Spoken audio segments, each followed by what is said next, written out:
이제 컴퓨터가 좀 되는 것 같은데요. 됐다가 안 됐다가 지금 그렇습니다. 제가 한날은 잠을 못 자고 밤새도록 고민하면서 생각해 본 것이 있어요. 그게 뭐냐면 한국 교회, 한국 기독교가 침체되며 대중들에게 잊혀져 가는 이유가 무엇일까? 그래서 그냥 생각만 할 것이 아니라 좀 요약해 봐야 되겠다 해서 밤에 좀 몇 자 적어 봤어요. 왜 기독교가, 한국 기독교가 침체되는가? 왜 잊혀져 가는가? 제가 세 가지로 생각을 해봤는데, 첫째는 기독교를 알지 못하기 때문이다. 기독교를 잘 몰라요.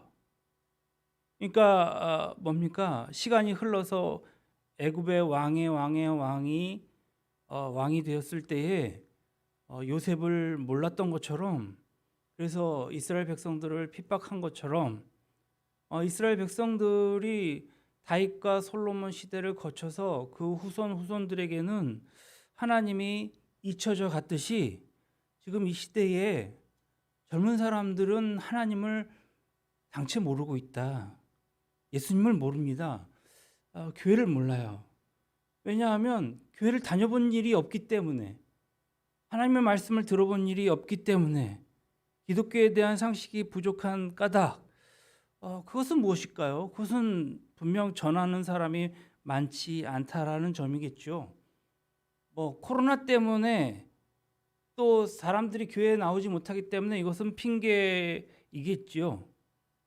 알면 참 좋은 진리, 꼭 알아야 할 진리임을 인정하고 참여할 수 있을 것인데, 그러니까 어떻게 사람이 구원을 받는지, 또 어떻게 해야 영생을 얻는지, 또 우리가 알고 있는 신에 대한 상식, 그 이상의 하나님을 우리가 알지 못하는 부족한, 그 상식이 부족한 탓이 아닌가 생각합니다.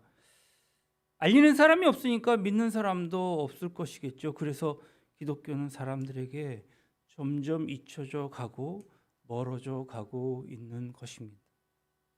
둘째 이유는 우리가 다 인정하는 것입니다. 기독교인들에 대한 비호감입니다. 대표적으로 목사님들의 그 정직하지 못한 삶 때문이라고 말합니다. 하지만 사실 목사를 포함해서 목사뿐만 아니라 예수 믿는 모든 예수쟁이들의 라이프 스타일이 마음에 들지 않기 때문일 것입니다. 기독교인들이 별로 자기보다 낫다고 생각이 들지 않는데 자기들 스스로 잘난 척 하거든요. 자기밖에 모르는 이기주의적인 어떤 집단으로 각인되어 있습니다.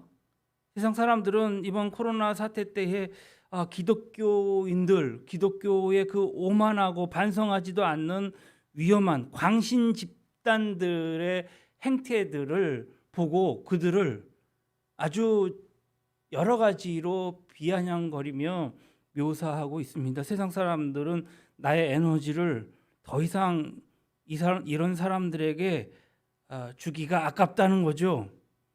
대하기가 꺼려지고 피곤한 이 사람들에게 나를 낭비하고 싶지 않다는 겁니다. 여러분, 자꾸만 생각이 나고 정말 만나면 그 사람이 참 즐겁고 정말 평안하고 같이 뭘 먹고 싶고 함께 어딘지 같이 가고 싶고 또 같이 하면 행복해진다면 그러면 이렇게 싫어하고 거부하겠습니까? 마지막으로 그들의 죄성 때문입니다.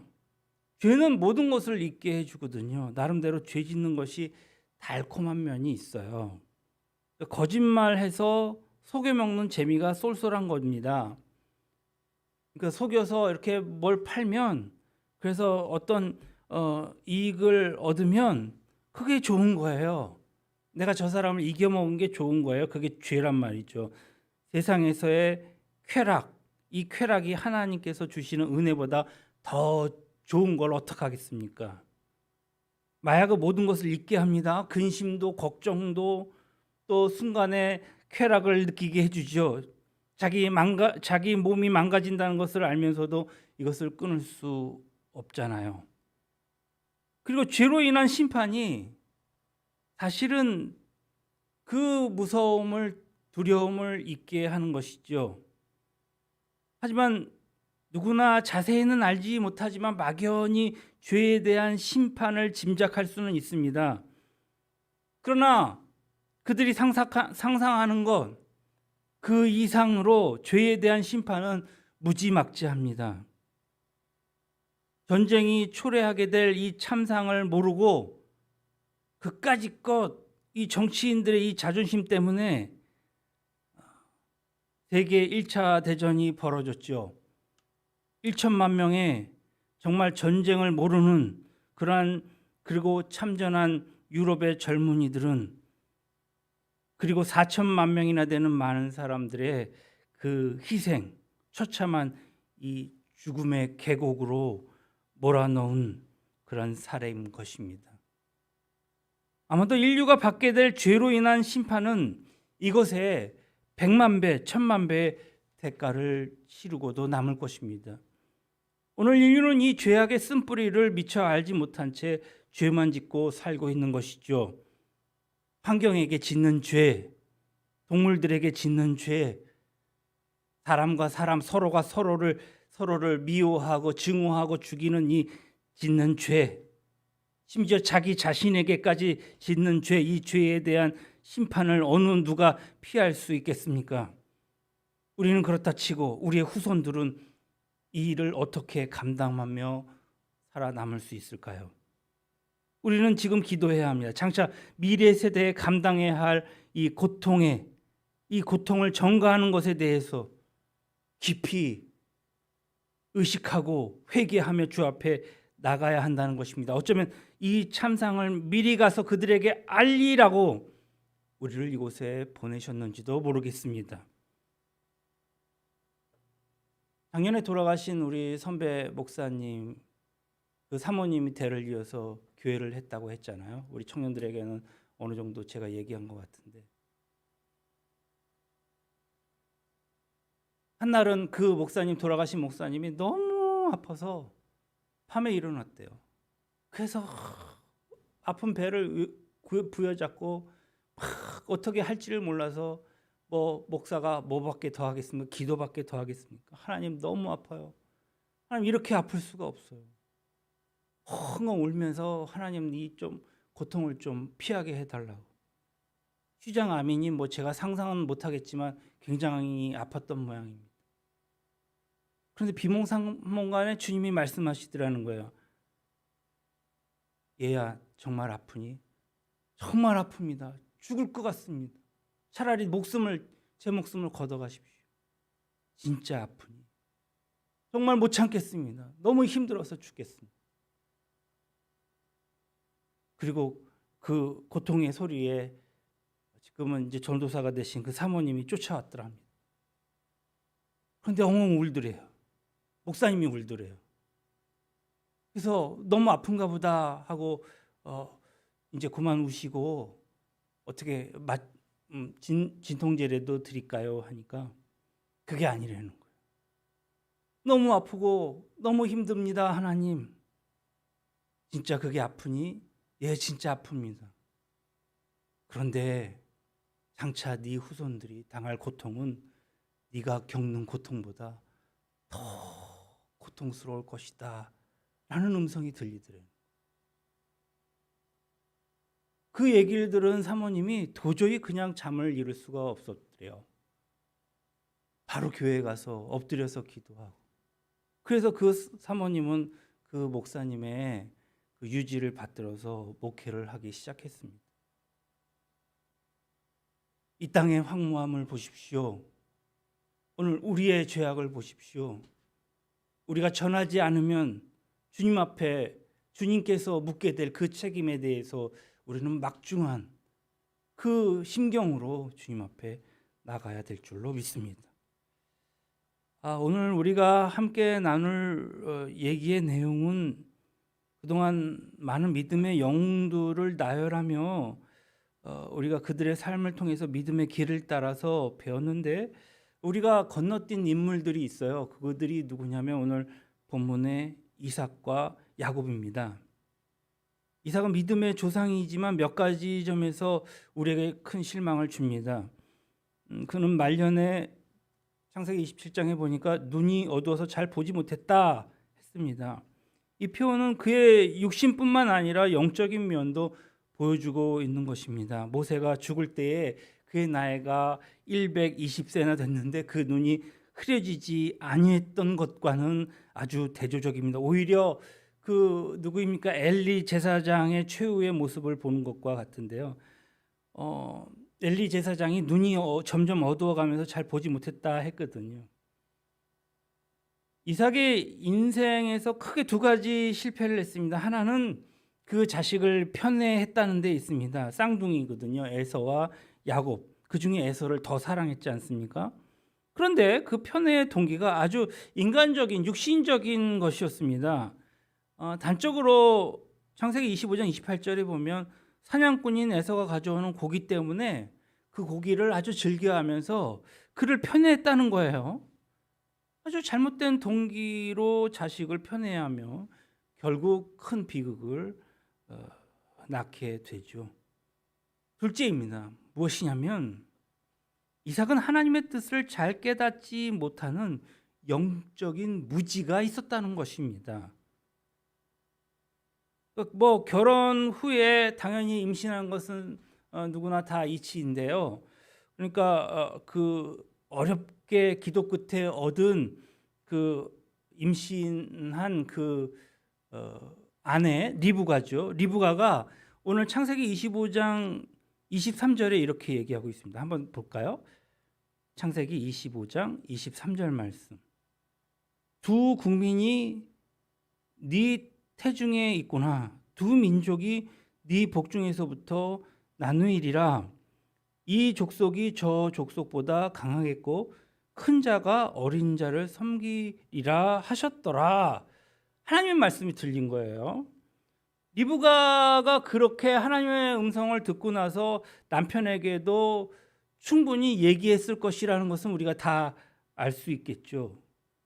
그런데 이 말씀을 하나님의 섭리라는 관점에서 깨달은 리브가는 그 말씀을 믿었어요. 그래서 속임수를 쓰면서까지 야곱이 에서에게 축복하게끔 하지 않습니까? 그 반면에 영적으로 우둔한 이 이삭을 보십시오. 이 말씀을 제대로 깨닫지 못해서 아주 세상적인 전통대로 맏아들 에서를 축복하려고 하는 거예요. 그러니까 리브가는 야곱이 이삭의 축복을 받게끔 그렇게 했죠. 그리고 아직도 이삭은 자기가 좋아하는 에서에게 축복하려고 합니다. 그리고 결국에는 야곱을 에서인 줄 알고 그에게 축복하지 않습니까? 그것은 하나님의 역전 드라마이죠. 하지만 이삭은 끝까지 하나님의 뜻을 깨달았다, 깨닫지 못하였다. 그렇다고 하나님이 이삭을 버리셨느냐?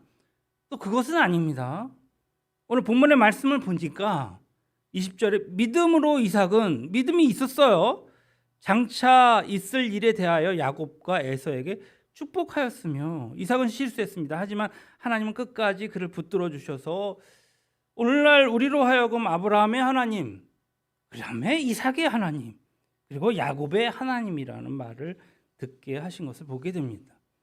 이것은 어떻게 보면 호세아가 가늠한 아내 고멜을 버릴 수 없었고 하나님이 타락한 이스라엘 백성들을 버리시지 않으셨던 것처럼 하나님은 오늘날 우리도 버리지 않으신다는, 우리를 끝까지 붙들어 주시고 새롭게 하신다라는 메시지가 담겨져 있습니다. 하나님은 산 소망을 주시고 역전 드라마를 연출하시는 연출가이십니다. 여러분, 믿음의 주역은 누구일까요? 믿음의 주역은 내가 아닙니다. 오늘 히브리서 기자는 믿음으로 이삭을 장차 오는 일에 대하여 야곱과 에서에게 축복하였으며, 이 이야기는요 아주 간단하게 설명이 되어지지 않아요. 많은 사연이 숨겨져 있거든요. 우리는 이미 아브라함의 생애를 보면서 그가 처음부터 믿음의 사람이 아니었고 실수도 많이 했음을 알고 있지 않습니까? 하나님은 그런 아브라함에게 은혜를 베풀어 주셔서 생애 마지막에 정말 그 모든 것의 최상의 것인 자기의 아들 바로 이삭을 바치는 믿음의 소유자로 키워 주신 것을 압니다.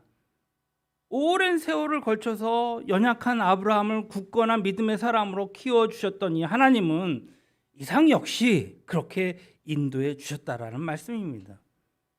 오늘 히브리서 그 내막이 다 기록되어 있지는 않지만 하나님은 참으로 연약한 이삭을 붙들어 주셨음을 보게 됩니다. 그리고 세상에서 제일 다루기 힘든 부류 가운데 한 명인 이 야곱마저 꺾으셔서 자기 신의 사람으로 만드신 것을 보게 됩니다. 이로 볼 때에 믿음의 조상들로 일컬어지는 이 아브라함, 이삭, 야곱을 돌보신 하나님을 생각하면서 믿음의 세계에서 그 주역은 정말 인간이 아니라 하나님이시라는 사실을 깨닫습니다. 그러나 오늘날 많은 교인들은 믿음의 주역이 나라고 착각하며 사는 것을 보게 됩니다. 그러나 인간은 결코 믿음의 주역이 될 수 없습니다. 믿음의 주인공은 바로 하나님이시거든요. 나는 넘어져도 하나님은 넘어지지 않으십니다. 나는 실패할지라도 하나님은 실패하지 않습니다. 나는 포기하는 것이 많더라도 하나님은 나를 포기하지 않으십니다. 내가 믿음이 있어서 하나님께 간 것이 아닙니다. 하나님이 내게 믿음을 주셔서 그분을 바라보게 하셨다는 사실입니다. 위대한 조각가가 형편없는 돌을 다듬어서 불의의 명작을 만드는 것과 마찬가지입니다. 하나님은 형편없는 우리를 깨트리시고 붙이시고 닦으시고 어루만지셔서 하나님의 사람으로 조각해 가시는 것이거든요. 어쩌면 지금 우리는 반쪽만 완성된 상태인지도 모릅니다. 나머지 반쪽은 아직 무디고 정말 흉할지도 몰라요. 그러나 점점 더 완성에 가까운 모습으로 조각되어져 갈 것입니다. 아직 많은 부분이 미완성인 것을 우리는 고백할 수밖에 없습니다. 전체적으로 볼 때 불완전해요. 하지만 결국에는 하나님이 우리의 생애를 불후의 명작으로 만들어 주실 줄로 믿습니다. 할렐루야.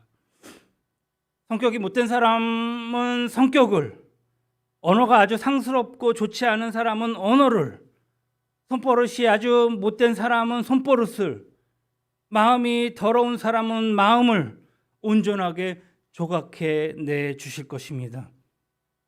이로 볼 때 우리의 나라도, 우리의 교회도, 이 땅 모든 사람도 하나님의 국률하심 안에 거해 있는 줄로 믿습니다. 하나님은 우리 생애 전체를 통해서 하나님의 사람으로 만들어 가시거든요. 인간은 실수해도 하나님은 성취하십니다. 오늘 본문 말씀을 보니 이삭이 믿음으로 야곱과 에서에게 축복했다 했습니다. 야곱과 에서에게 뭔가 이상하지 않습니까? 좀 바뀐 것 같죠? 그러니까 보통 평범한 우리의 상식으로는 에서와 야곱 이렇게 얘기하는데 에서가 야곱이 아니라 야곱과 에서 이렇게 얘기했어요. 왜 야곱과 에서 이렇게 얘기했을까요? 그 이유는 창세기 26장 27장에 쭉 나와 있어요. 여러분 같이 한번 볼까요? 창세기 27장 1절로 4절을 한번 보겠습니다. 이삭이 나이가 많아 눈이 어두워 잘 보지 못하더니 맏아들 에서를 불러 이르되 내 아들아 하매 그가 이르되 내가 여기 있나이다 하니 이삭이 이르되 내가 이제 늙어 어느 날 죽을는지 알지 못하니 그런즉 네 기구를 곧 화살통과 활을 가지고 들에 가서 나를 위하여 사냥하여 내가 즐기는 별미를 만들어 내게로 가져와서 먹게 하여 내가 죽기 전에 내 마음껏 내게 축복하게 하라. 이삭이 나이가 들어서 죽을 때가 가까웠어요. 그렇게 되자 에서에게 축복하려고 합니다. 그때까지도 이삭은 하나님의 뜻을 잘 몰랐어요. 죽기 전까지도 하나님의 뜻을 몰랐다는 얘기예요.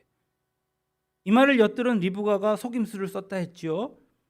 야곱에게 에서의 옷을 입히고 그 팔에 염소 새끼의 가죽을 감겨서 에서인 듯 가장하고 별미와 떡을 만들어서 이제 들여서 이삭에게 보냅니다.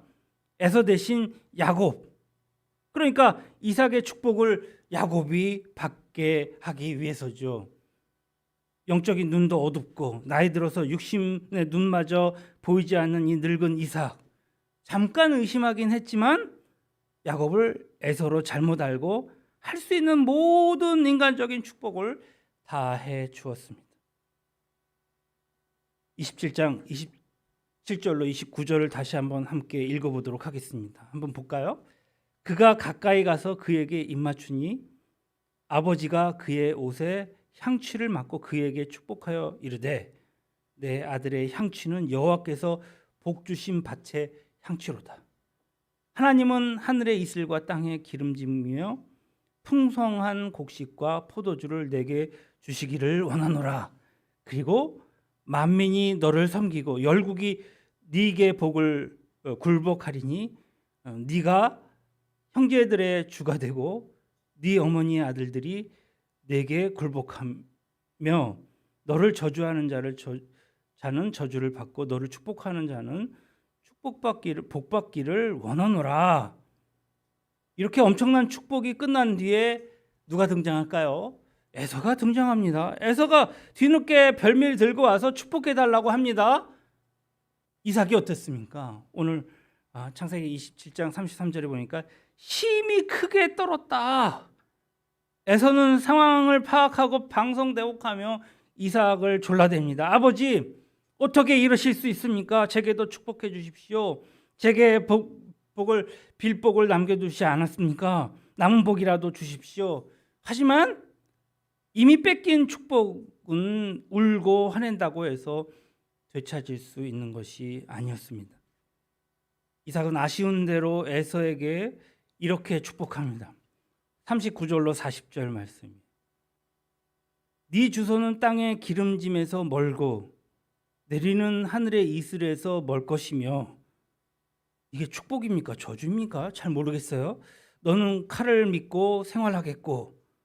진짜 그런 것 같아요. 이슬람 사람들 보면은 칼을 믿고 사는 사람들 같아요.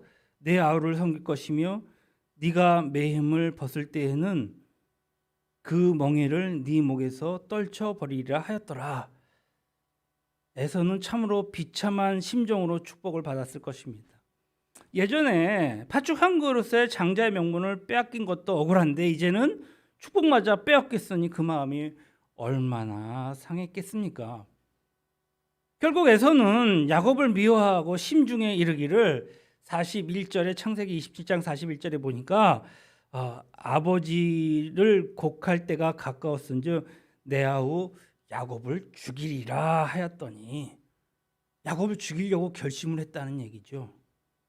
이삭은 속으로 야곱에게 축복했지만 사실 이는 하나님의 뜻입니다. 아주 속았어요.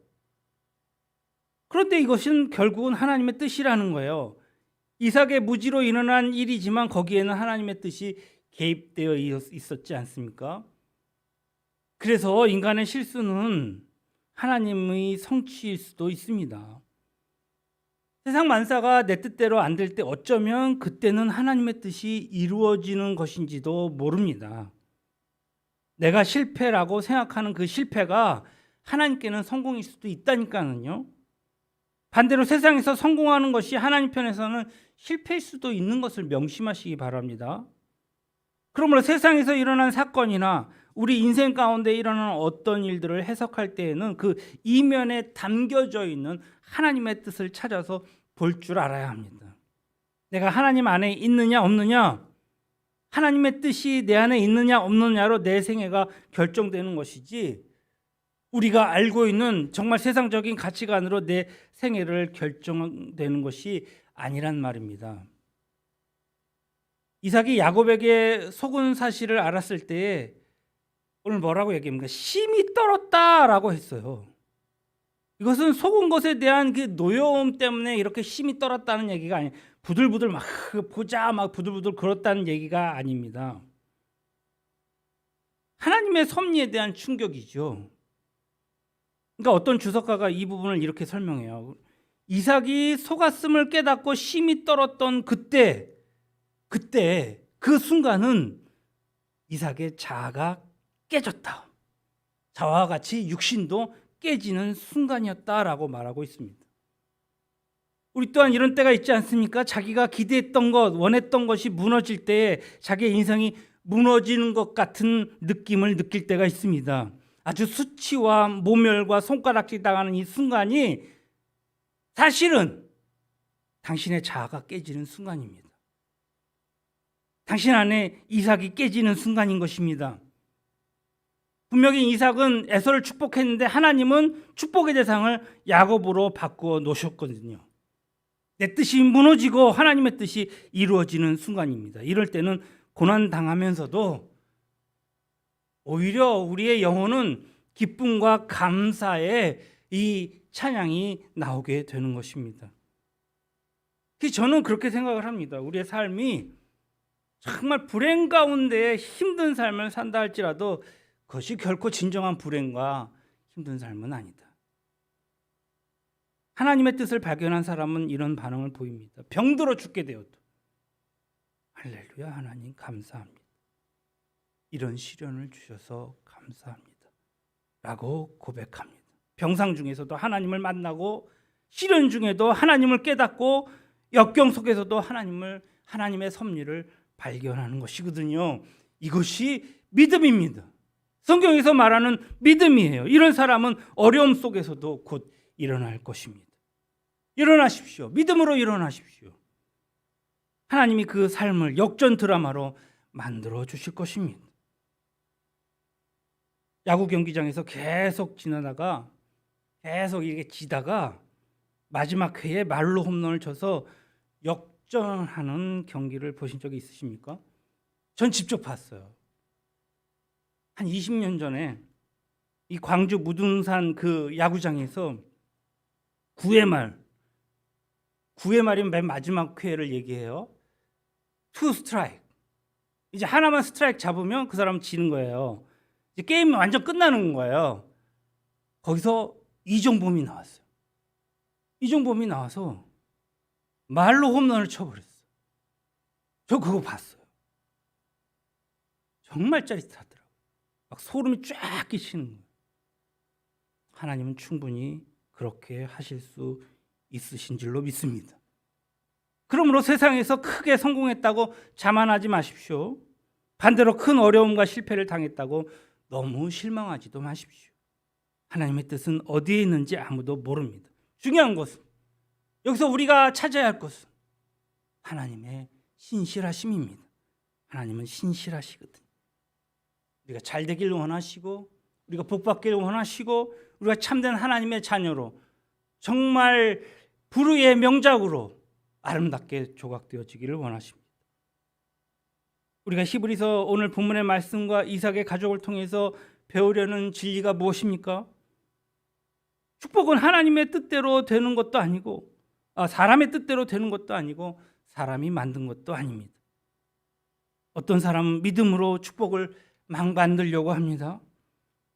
어떤 사람은 믿음을 이용해서 축복을 제조하려는 어리석은 태도를 보이는 사람도 있습니다.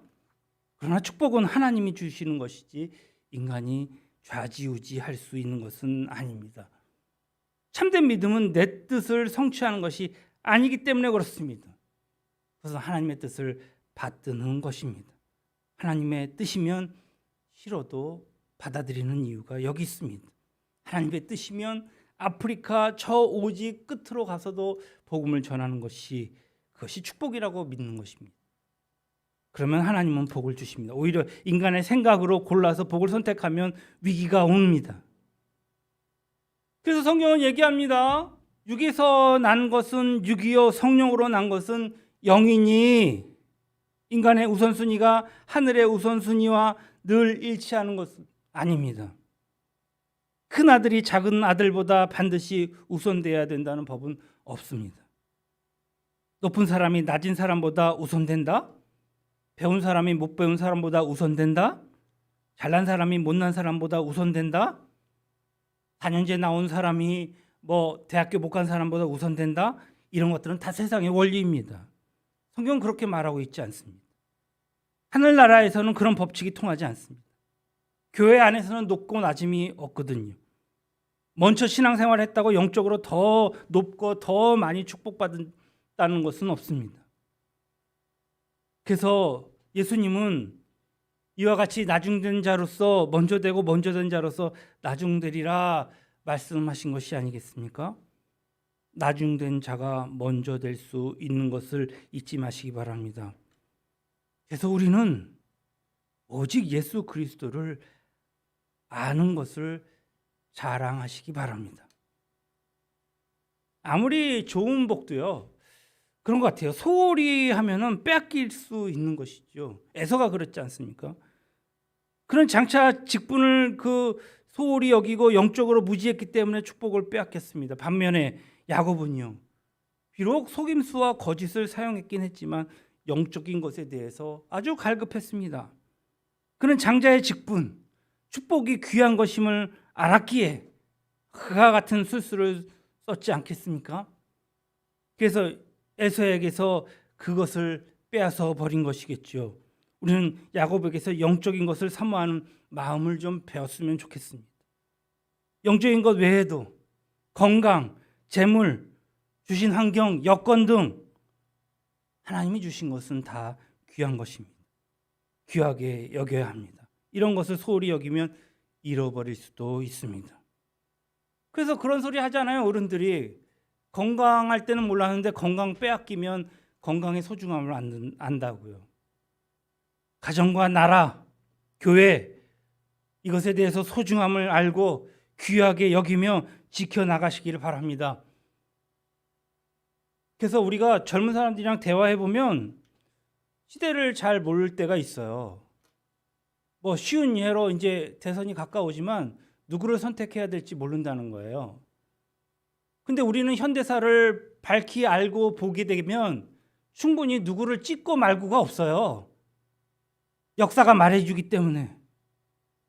그래서 알아야 되는 것이죠. 그래서 이 나라가 소중하다는 것을 아는 것이죠. 반드시 우리가 지켜야 할 것이 있다는 사실을 아는 것이죠. 그래서 내 성향, 내 감정, 그러니까 내가 좋아하는 것, 이거 싫어하는 것을 떠나서 무엇이 옳고 그름에 대해서 바로 분별할 수 있는 것 아니겠습니까? 야곱의 영적인 열망과 사모함은 아름다운 것이었습니다. 그런데 거짓말하는 것은 합리화할 수 없는 것도 우리는 알아야 합니다. 때로 신앙이라는 이름으로 자기의 허물을 합리화하는 사람들도 많이 있거든요. 그러니까 모든 것을 신앙에 빗대어서 그래서 그것을 합리화하려고 하는 것입니다. 여러분, 거짓은 거짓이죠. 잘못된 것은 잘못된 것입니다. 하나님은 기만당하시지 않습니다. 하나님을 만홀히 여기지 마십시오. 하나님은 다 이해하신다라고 생각하지 마십시오. 하나님은 거짓과 진실, 무엇이 진실이고 무엇이 거짓인지 명명백백히 구분해내시며 분간하시며 그것에 대해서 우리에게 말씀하십니다. 결국 야곱도 거짓말에 대한 대가를 톡톡히 치르는 것을 우리는 성경을 통해서 보게 됩니다. 속이는 사람은요, 언젠가는 속게 되어 있어요. 남을 막 속인다고 해서 막 좋아하고 막 그것에 대해서 정말 희열을 느끼고 부를 누리는 사람들 있잖아요. 그런데 그 사람들 어떻습니까? 죄의 대가를 톡톡히 치르잖아요. 다 드러나거든요. 옛날에 있었던 죄까지 다 드러나요. 이것이 성경의 원리입니다. 장자의 명분은 얻었지만 그 역시 삼촌이자 이 장인인 라반에게 얼마나 많이 속고 그의 인생을 허비합니까? 라반의 딸 라헬, 그 아내를 얻기 위해서 그가 라반의 집에서 7년 동안 일하지 않습니까? 그래서 그 대가로 얻은 것이 라헬이었습니까? 아니에요. 자고 일어났더니 그의 언니 레아였던 것입니다. 그러니까 그렇게 잘 속이는 야곱이 삼촌한테 라반한테 속은 것입니다. 야곱은 또 레아를 얻기 위해서 7년을 더 일하지 않습니까? 그가 속은 것은 그뿐 아닙니다. 라반의 집에서 일할 때 그는 10번이나 노동의 대가를 제대로 받지 못했다 했습니다. 창세기 30장 7절에 보니까 남을 속였던 대로 그 역시 평생 동안 고생했다. 은혜를 받았지만 생애는 편하지 못했다. 오직함은 야곱이 그의 마지막 생애 때 자신의 생애를 이끌어 험악한 세월을 보냈다 했겠습니까? 이런 것입니다.